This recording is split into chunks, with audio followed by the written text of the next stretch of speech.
There are stories here that can only be told by people who are from here.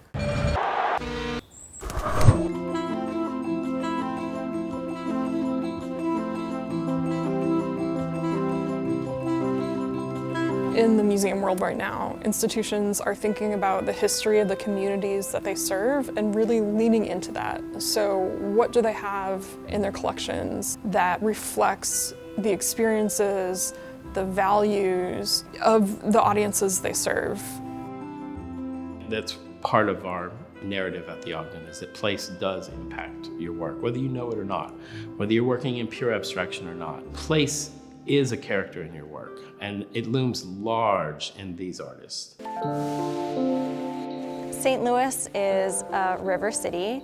Like many other Midwestern cities, I think it saw the boom and bust of industry. We have this kind of sense of being a flyover city, but there's so much talent and so much history that I think can be tapped into. Vaughn is very much a part of the local art scene here in St. Louis. He's been living and working here his whole life, and St. Louis really is a part of his practice too. My great-grandparents actually were the first black couple to move on their block. They would tell me stories of segregation, or they would look up and there were things tagged on their front lawn, people burning things into their lawn.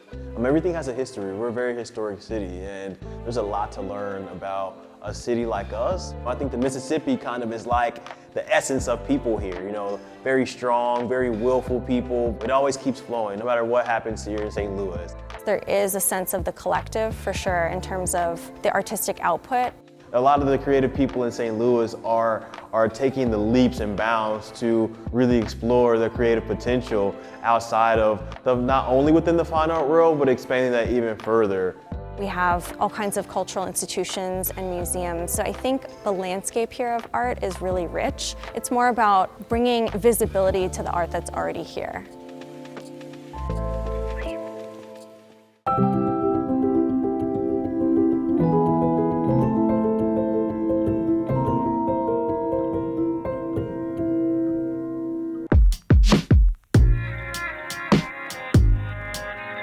Renata came here because she was supported through her practice by a teaching opportunity. She calls Arkansas home right now, but she grew up in Mexico, and that's something that's reflected in her work. You can miss home, you can miss place a lot, but you also can enjoy and be present here and understand that person that you're becoming now. I think her work is maybe about home in that sense that it's related to her family and her upbringing. Both of her parents are archaeologists, and she spent a lot of time with them at digs, in the lab, and she thinks of herself as using clay and other materials in a way that's similar to archaeology. Good stuff.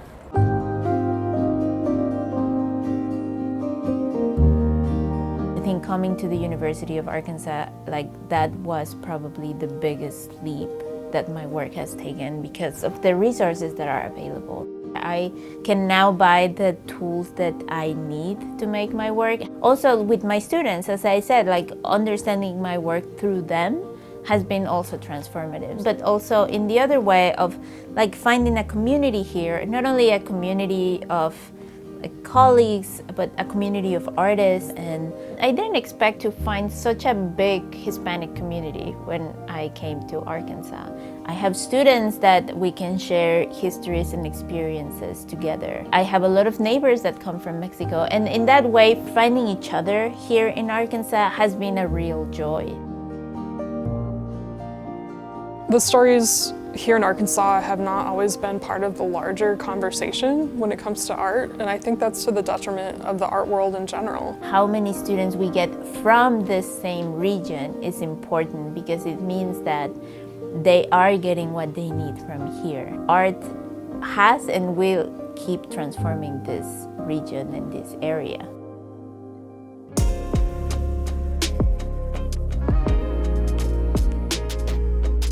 We're very much a part of the region, but we also like to punch above our weight class when it comes to arts and culture. In the past decade or so, we're starting to flex our muscle in that field and really have an environment where artists can thrive here. John Isiah Walton is very much of the culture. He is part of the city, His work is so strong, it really speaks to our region, and it speaks to the larger kind of national dialogue we're having as well. Like, everybody is putting their work on the internet, so you're seeing other people influence other people in different regions. But when it comes to New Orleans, I do think we have like some type of distinguishedness to our works. You know, shine a spotlight on what you got going on. When I go into the painting, like the perspective of other people, and those people are from the South. When I do my work, I try to get that Southern magic out of there. You know, that Southern hospitality that you'll get that would turn into like a weird adventure. You know, like you might help somebody out, and next thing you know, you're having dinner at a rich person's house. This place is like all kooky and zany. That Southern magic is definitely real.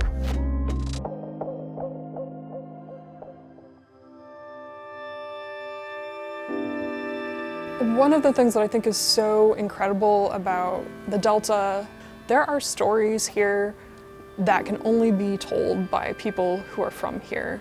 And it's work that deserves to be seen. Being able to keep artists here, to have a culture around the arts that nurtures them, and museums that actually show the work is really, really important, because now we get to keep that talent here. We get to build a scene. There's the food, there's the music. So it's all about having people change their perspective. Like, all right, I just got off the plane, where's the art, you know? When we speak about artists in the Delta, we have a very local voice. I feel like our artwork is very attuned to our history and our current moments in our communities. What is happening in this community right now is that people are being exposed to so many different types of arts. It's just touching this community in ways that I don't think we understand yet. It's doing it nonetheless. I just know Southern art is definitely going to have to get its time to shine. We need like people to come through out the mud, straight up. You can just go into the museum and just see it and be like, all right, I know where that's from. But it takes a collective effort from everybody. It should be coming.